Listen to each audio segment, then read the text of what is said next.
போன பார்ட்டோட ஒரு குட்டி ரீகேப். இந்த வெப்டூனோட ஹீரோ கிம் டோக்ஜா 10 வருஷமா ரீட் பண்ணிட்டு இருந்த உலகத்தோட அழிவை பத்தின ஒரு கதை நிஜமாவே நடக்க ஆரம்பிச்சிடுச்சு. அதனால இப்ப இந்த உலகத்துல யாருமே ஃப்ரீயா வாழ முடியாது. எல்லா மனுஷங்களும் சினாரியோ முடிச்சு காயின் சம்பாதிச்சாதான் இந்த உலகத்துல உயிரோட இருக்க முடியும். அப்படி கொடுக்கப்பட்ட ஃபர்ஸ்ட் சினாரியோ அரை மணி நேரத்துல அட்லீஸ்ட் ஒரு உயிரினத்தையாவது கொல்லணும். டாஸ்கை முடிக்காதவங்க எல்லாரும் அவங்க உயிரை விட்டுருவாங்க. எல்லாருக்கும் வணக்கம். நான் அட்சய பாரதி. இன்னும் இந்த சேனலை சப்ஸ்கிரைப் பண்ணாதவங்க எல்லாரும் சப்ஸ்கிரைப் பண்ணிடுங்க. நான் கதை சொல்கிறது பிடிச்சிருந்ததுன்னா லைக் பண்ணுங்கள், ஷேர் பண்ணுங்கள், ஒரு நல்ல கமெண்ட்டையும் அப்படியே போட்டு விடுங்க. இந்த ஸ்டோரியோட ரைட்டர் சிங் அண்ட் சாங் ஒரு மேரிட் கப்பிள். ஆர்ட் ஒர்க் எல்லாம் ஸ்லீபிசியோடது. இப்போ வாங்க நெக்ஸ்ட் பார்ட்டுக்குள்ளே போகலாம். சுற்றி நடக்கிறது எல்லாத்தையும் பார்த்து பயந்த சங்கா போலீஸ்க்கு ஃபோன் பண்ணுறாங்க. ஆனால் யாருமே ஃபோனை எடுக்கலை. அதனால சங்காட்ட போய் டோக்ஜா இங்கே என்ன நடக்குதுன்னு புரிய வைக்க ட்ரை பண்ணுறாரு. சங்கா, நம்ம கேம் டெவலப்மெண்ட் டீம் இப்போ டெவலப் பண்ணிட்டு இருக்கிறாங்களே, அந்த கேமை நீ விளையாடி பார்த்த தானே? உலகத்தோட அழிவை பேஸ் பண்ண ஒரு கேம். அதே மாதிரி தான் இதுவும். எல்லா கேம்ஸுக்கும் ரூல்ஸ் இருக்கும். அந்த ரூல்ஸ் எல்லாம் ஃபாலோ பண்ணால் நம்ம உயிர் வாழலாம். என்ன கேமா? கேமுக்கும் இதுக்கும் என்ன சம்மந்தம் டோக்ஜா அப்படின்னு சங்கா கேட்க, டோக்ஜாவும் நம்மளும் அந்த கேம் மாதிரி இந்த உலகத்தோட ரூல்ஸை புரிஞ்சுக்கிட்டு அதுபடி நடந்தால் உயிரோடு இருக்கலாம் அப்படின்னு சங்காக்கு புரிய வைக்கிறாரு. புரிய வச்சுட்டு சுற்றி சுற்றி பார்க்குறாரு என்னெல்லாம் நடக்குதுன்னு.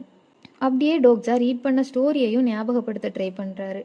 ஏன்னா ஸ்டோரி ஞாபகம் வந்துச்சுன்னா அடுத்து என்ன நடக்கும்னு தெரிஞ்சுக்கலாம். அதே மாதிரி இந்த செனாரியோவை எப்படி முடிக்கலான்னு ஒரு ஐடியா கிடைக்கும்.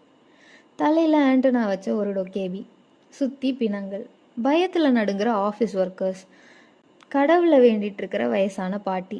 டோக்ஜா ரீட் பண்ண ஒவ்வொரு லைனும் கண்ணு முன்னால் நடக்குது. சிலர் பயத்தில் ட்ரெயினோட கதவை உடைக்க ட்ரை பண்ணுறாங்க, எதுவுமே முடியலை.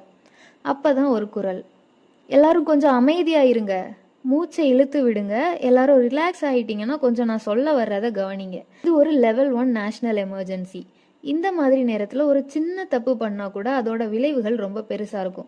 அதனால இந்த நிமிஷத்துல இருந்து நான் சொல்கிறத எல்லாரும் கேளுங்க அப்படின்னு சொல்லவும், அது எப்படி யாரோ ஒருத்தர் சொல்கிறத இவங்கெல்லாம் கேட்பாங்க? அதனால எப்பவும் போல் ட்ரெயினில் இருக்கிறவங்க எல்லாரும் கத்த ஆரம்பிச்சிட்டாங்க. அதை சொல்கிறதுக்கு நீ யாருடா? இது நேஷ்னல் எமர்ஜென்சியா?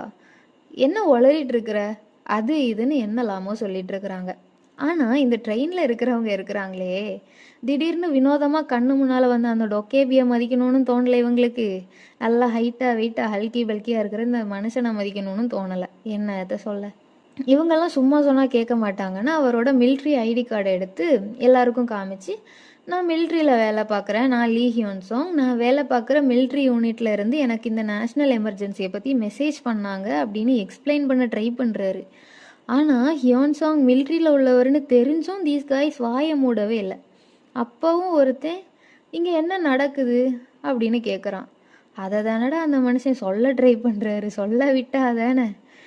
என்னால் இப்போ யாரையும் காண்டாக்ட் பண்ண முடியலை சார் அப்படின்ட்டு சொல்லி முடிக்கிறதுக்கு முன்னால், அப்போ ப்ளூ ஹவுஸை காண்டாக்ட் பண்ணு, இந்த நிமிஷமே பிரசிடென்ட் கிட்ட பேசு அப்படின்ட்டு பிரசிடென்ட் ஏதோ பக்கத்து வீட்டுக்காரர் மாதிரி இவன் பேசுகிறான்.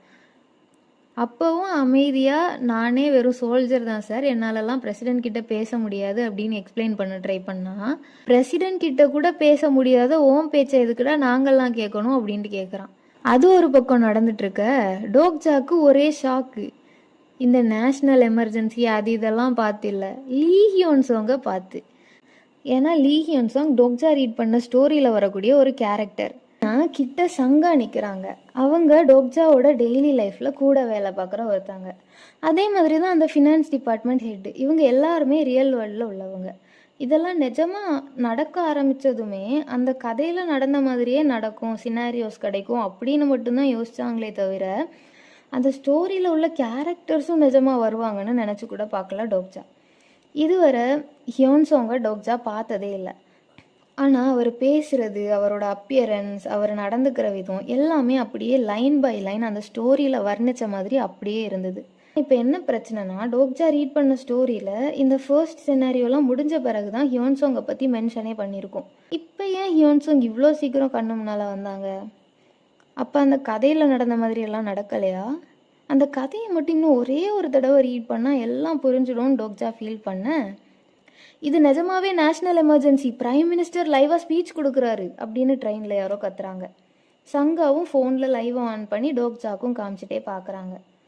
கொரிய மக்களே எல்லாரும் கவனமா இருங்க. நாடு முழுக்க நிறைய டெரரிஸ்ட் அட்டாக்ஸ் நடந்துட்டே இருக்குது. இது நம்ம நாட்டில் மட்டும் இல்லை, மற்ற நாடுகள்லையும் இப்படி தான் நடக்குது.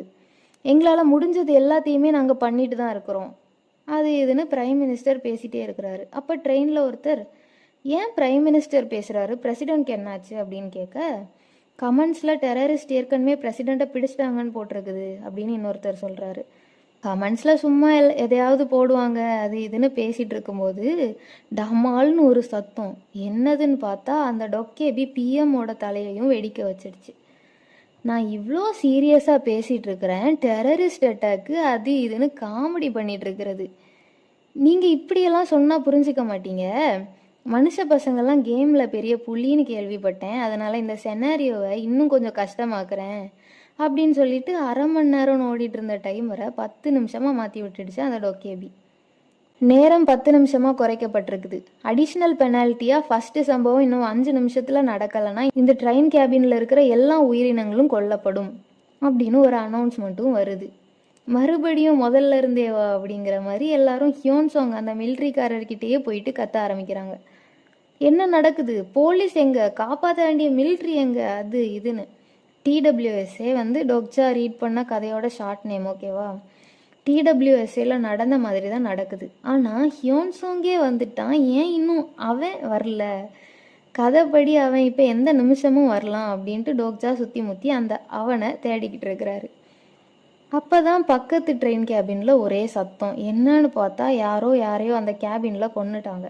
பக்கத்து கேபினில் இருக்கிற யாரையும் உள்ளே வெட்டுறக்கூடாது அப்படின்ட்டு கதவை முட்டு கொடுக்கலான்னு போனால் அங்கே ஏதோ கண்ணுக்கு தெரியாத ஒரு செவுறு இருக்குது. யாராலையும் அதை தாண்டி போகவே முடியலை. உடனே செனாரியோ முடிகிற வரைக்கும் யாரும் இந்த கேபின்லேருந்து வெளியில் போக முடியாது அப்படின்ட்டு ஒரு அனௌன்ஸ்மெண்ட்டும் வருது. பிஎம்ஐ போட்டு தள்ளிட்டு பிஎம் பேசிகிட்டு இருந்த அந்த லைவ்லேயே டொக்கேபி, சில கேபின்ஸில் செனாரியோஸ் ரொம்ப இன்ட்ரெஸ்டிங்காக போகுது, ஆனால் சில கேபின்ஸில் இன்னும் தொடங்கவே இல்லை. நான் எவ்வளோ சொன்னாலும் உங்களுக்கு புரியாதுன்னு நினைக்கிறேன். அதனால டைம் முடிகிறதுக்கு முன்னாடி செனாரியோவை முடிக்கலாம்னா என்ன நடக்கும்னு மட்டும் உங்களுக்கு காமிக்கிறேன் அப்படின்னு சொல்லிட்டு ஒரு சொடக்கு விடுது. உடனே எல்லார் முன்னாலேயும் ஒரு ஸ்க்ரீன் வருது. அந்த ஸ்க்ரீனில் ஒரு கேர்ள்ஸ் ஹை ஸ்கூலோட ஒரு கிளாஸ் ரூம் தெரியுது. அந்த கிளாஸில் இருக்கிற ஸ்டூடெண்ட்ஸுக்கும் இதே சினாரியோ தான் கொடுக்கப்பட்டிருக்குது. ஆனால் டைம் முடிஞ்ச பிறகும் யாருமே எதுவுமே பண்ணலை. அதனால ஒவ்வொருத்தங்களோடைய தலையாக வெடிக்க ஆரம்பிக்குது. ஸ்டூடெண்ட்ஸ் எல்லாரும் பயத்தில் அழுதுட்டு அங்கேயும் இங்கேயும் ஓடுறாங்க, ஆனால் ஒன்றும் பண்ண முடியலை. கடைசியில் ஒரு பொண்ணு மட்டும் அவளோட கிளாஸ்மேட்டோட மூச்சை நிறுத்துறா. அவள் மட்டும்தான் அந்த கிளாஸில் செனாரியோவை முடித்ததுனால உயிரோட தப்பிக்கிறா. அவள் தான் லீ ஜிஹே. நான் ஃபர்ஸ்ட் பார்ட்டில் சொன்ன மாதிரி தான் எல்லா டீட்டெயில்ஸையும் ஞாபகம் வச்சுக்கோங்க. இல்லைனாலும் நான் ஞாபகப்படுத்துவேன், கவலைப்படாதீங்க. அந்த வீடியோவை பார்த்த பிறகு தான் எல்லாருக்கும் இந்த சிச்சுவேஷனோட சீரியஸ்னஸே புரியுது. டோக்ஜா ஸ்டோரியை மறுபடியும் தேடி பார்க்குறாரு, ஆனால் அது கிடைக்கவே இல்லை. அவன் ஏதோ ஒரு அவனை வேற தேடிக்கிட்டே இருக்கிறாரு, அவனையும் காணலை. அப்போ தான் அந்த ஆத்தர் சென்ட் பண்ண இமெயிலை நோட் பண்ணுறாரு. அதில் ஒரு அட்டாச்டு ஃபைல் இருக்குது. ஃபைலோட name 3 ways to survive the apocalypse.txt. TWSA. Dokja 10 வருஷமாக ரீட் பண்ண ஸ்டோரியோட ஃபுல் பிடிஎஃப் அந்த ஆத்தர் டோக்ஜாக்கு மட்டும் மெயில் பண்ணியிருக்கிறாரு. இது உண்மைதானா அப்படின்ட்டு டோக்ஜா கண்ணை தொடச்சி பார்க்குறாரு. பார்த்தா நிஜமாவே அந்த ஆத்தர் ஃபுல் ஸ்டோரியை டோக்ஜாக்கு சென்ட் பண்ணியிருக்கிறாரு. அதுதான் அந்த ஆத்தர் டோக்ஜாக்கு கொடுத்த கிஃப்ட். டிடபிள்யூஎஸ்ஏல உயிரோடு இருக்கிற எல்லாருக்கும் ஒரு ஆட்ரிபியூட் விண்டோன்னு ஒன்று இருக்கும். வீடியோ கேம்ஸ்லலாம் அந்த கேரக்டர்ஸோட பவர்ஸு, ஸ்ட்ரென்த்து, வீக்னஸ் எல்லாம் போட்டிருக்கோம்ல, அந்த விண்டோ தான். சரி, இதுவும் கேம் மாதிரி தானே, நம்ம பவர்ஸ் என்னன்னு நம்ம பார்ப்போம் அப்படின்னு சொல்லிட்டு ஆட்ரிபியூட் விண்டோவை ஓப்பன் பண்ண ட்ரை பண்ணுறாரு டோக்ஜா. பார்த்தா அது ஓப்பன் ஆகவே இல்லை. திருப்பி ஓப்பன் பண்ண ட்ரை பண்ணுறாரு. ஆனால் மறுபடியும் attribute window cannot be opened அப்படின்னே சொல்லுது. என்னடா இது, ஆட்ரிபியூட் விண்டோ ஓப்பன் பண்ணாமல் என் பவர்ஸ் என்னன்னு எனக்கு எப்படிடா தெரியும் அப்படின்ட்டு புலம்பிக்கிட்டே, சரி இந்த ஸ்டோரியாவாச்சும் ரீட் பண்ணுவோம், என்ன நடக்க போகுதுனாவது தெரியும் அப்படின்ட்டு அந்த ஃபைலை ஓப்பன் பண்ணால் உங்களுடைய ஒரு ஆட்ரிபியூட் ஆக்டிவேட் ஆகிடுச்சு அப்படின்ட்டு அது சொல்லுது. இப்போ உங்களால் ஃபாஸ்ட்டாக ரீட் பண்ண முடியும் அப்படின்ட்டு ஒரு மெசேஜ் வருது. பார்த்தா ஃபாஸ்ட்டாக ரீட் பண்ணுறது டோக்ஜாவோட ஒரு பவர் போல். அந்த பவரால் 1 நிமிஷம் கூட ஆகலை, அதுக்குள்ளே ஒரு சாப்டரை டோக்ஜா ரீட் பண்ணிட்டாரு. அப்படி ரீட் பண்ணும்போது தான் கேபின் நம்பர் 3707ன்னு ஸ்டோரியில் மென்ஷன் பண்ணியிருக்கிறத பார்க்குறாரு. அப்படியே டோக்ஜா இப்போ இருக்கிற கேபினோட நம்பரை பார்த்தா 3807. கேபின் நம்பரை பார்த்த பிறகு தான் ஏன் ஸ்டோரியில் நடந்த மாதிரி இல்லாமல் வித்தியாசமாக சில விஷயங்கள் நடக்குதுன்னு டோக்ஜாக்கு புரியுது. லீ ஹியோன் சாங் அந்த மிலிட்ரி கேரக்டர் கதைப்படி இந்த செனாரியோ முடிஞ்ச பிறகு தான் வந்திருக்கணும். ஏன்னா ஸ்டோரியில் கேபின் 3707 தான் மோஸ்ட்டாக கவர் பண்ணியிருக்குது, 3807 இல்லை. சரி, கதையில் கேபின் 3707 இருக்கிறவங்களுக்கு என்ன நடக்கும்னு போட்டிருக்குது. அப்போ இப்போ டோக்ஜா இருக்கிற இந்த கேபின் 3807 இருக்கிற எல்லாருக்கும் என்ன ஆக போகுது? அவன் கேபின் 3807 என்ன நடக்குதுன்னு எட்டி பார்த்தான். மக்கள் எல்லாரும் குழப்பத்தில் கத்திட்டே இருந்தாங்க. ஆனால் அவங்களால எதுவுமே பண்ண முடியாது. ஏன்னா அந்த கேபினில் மொத்தமே 2 பேர் தான் உயிரோடு இருப்பாங்க. கேபின் 3807 பற்றி இப்படி தான் அந்த கதையில் எழுதியிருக்குது. டோக்ஜாக்கு அந்த 2 பேர் யாருன்னு தெரியும். அப்போ சங்கா உயிரோடு இருக்க மாட்டா? ஏன், நான் கூட உயிரோடு இருக்க மாட்டேன். TWSAல சொன்னபடி இந்த கேபினில் அவங்க 2 பேர் மட்டும்தான் உயிரோடு இருப்பாங்க அப்படின்ட்டு டோக்ஜா யோசிச்சுட்டு இருக்கும்போதே பிரச்சனை ஆரம்பிக்குது. ஒரு ஸ்கூல் பையன் அந்த கேபினில் இருந்த வயசான பாட்டியை போட்டு அடிக்க தொடங்குறான்.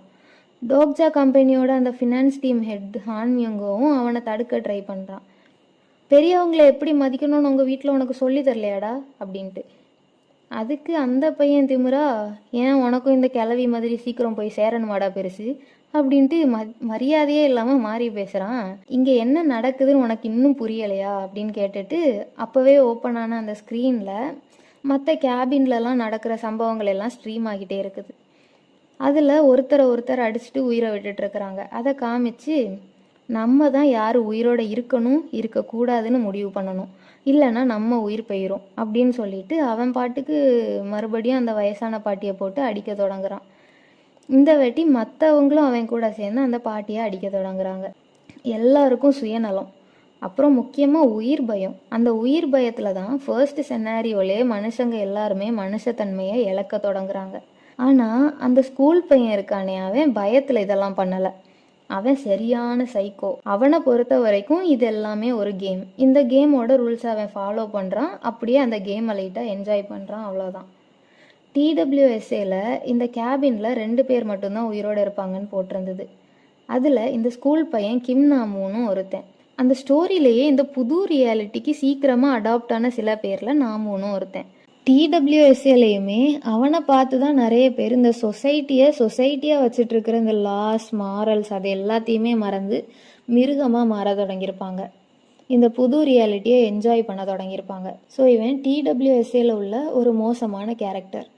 டோக்ஜாவாலையும் ஒன்றும் பண்ண முடியலை. இப்போவும் ஏதோ அவர் வேறு உலகத்துலேயும் இதெல்லாம் நாவலுக்குள்ளே நடந்துட்டு இருக்கிற மாதிரியும் தான் அவருக்கு இருக்குது. உள்ளே புகுந்து ஸ்டோரியை மாற்றி விட்டால் அடுத்து என்ன நடக்க போகுதுன்னு டோக்ஜாவுக்கும் தெரியாமல் போயிடும். ஆனால் என்ன நடக்குதுன்னு தெரிஞ்சிருந்துமே இப்படி ஒன்றுமே பண்ணாமல் இருக்கிறது நியாயம்தானா? டோக்ஜாக்கும் இதே கேள்வி தான். அப்போ தான் சங்கானா அந்த பாட்டியை காப்பாற்றியே தீருவேன் அப்படின்னு சொல்லிட்டு ஒத்த கல்ல நிற்கிறா. டோக்ஜா, இல்லை நீ அங்கே போனனா உன்னையும் உயிரோட விட மாட்டாங்க, அதனால இங்கேயே இரு அப்படின்னு சொல்லி சங்காவை போக விடாமல் தடுத்து நிறுத்துறாரு. அப்புறம் என்ன பண்ணலான்னு டோக்ஜா யோசிக்க தொடங்குறாரு. டோக்ஜாவால் இப்போவே இன்வால்வ் ஆக முடியாது, ஏன்னா டோக்ஜாவோட பிளான் படி இது சரியான டைமிங் இல்லை. ஸோ டோக்ஜா யாருக்கும் பயப்படலை, சரியான நேரம் வர்றதுக்காக காத்துட்ருக்கிறாரு, அவ்வளோதான். அப்போ தான் டோக்ஜா வெயிட் பண்ணிட்டு இருந்த அந்த சரியான நேரமும் வருது. ட்ரெயினில் ஏதோ இடித்து ஒரு சின்ன அதிர்வு ஏற்படுது. அப்போ ஓடி போய் நாமூனை தள்ளி விட்டு அந்த பாட்டியை காப்பாற்றுறாரு. ஆனால் டோக்ஜாவோட பிளான் அந்த பாட்டியை காப்பாற்றுறது மட்டும் இல்லை, சுற்றி வேற எதையோ தேடுறாரு. என்னதுன்னு பார்த்தா, போன வீடியோவில் நான் மென்ஷன் பண்ணியிருப்பேன், டப்பா நிறையா பூச்சி வச்சுட்டு ஒரு குட்டி பையன் டோக்ஜாவோட ஆப்போசிட்டில் உட்காந்துட்டு இருந்தான்னு. அந்த பையனை தான் இப்போ டோக்ஜா தேடுறாரு. இன்னும் கிளியராக சொல்ல போனால் அந்த பையன் கையில் இருக்கிற அந்த டப்பா தான் இப்போ டோக்ஜாக்கு தேவை. இந்த பார்ட்டுக்கு இது போதும்னு நினைக்கிறேன். நான் நேம் சொல்லி மென்ஷன் பண்ண கேரக்டர்ஸ் எல்லாத்தையும் ஞாபகம் வச்சுக்கோங்க, ஃப்யூச்சரில் யூஸ் ஆகும். ஸோ நெக்ஸ்ட் பார்ட்டில் சந்திக்கலாம் guys, bye. Hello, secret message time. இந்த வெப்டூன் ஸ்டோரி மாதிரியே நீங்கள் ரீட் பண்ண ஸ்டோரி இல்லை மூவிஸில் பார்த்த ஸ்டோரி எனக்கு நிஜமாவே நடந்துச்சு அந்த மாதிரியெல்லாம் கமெண்ட்ஸ் போடுங்க, ஓகேவா? ஜாலியாக இருக்கும். Okay, bye bye.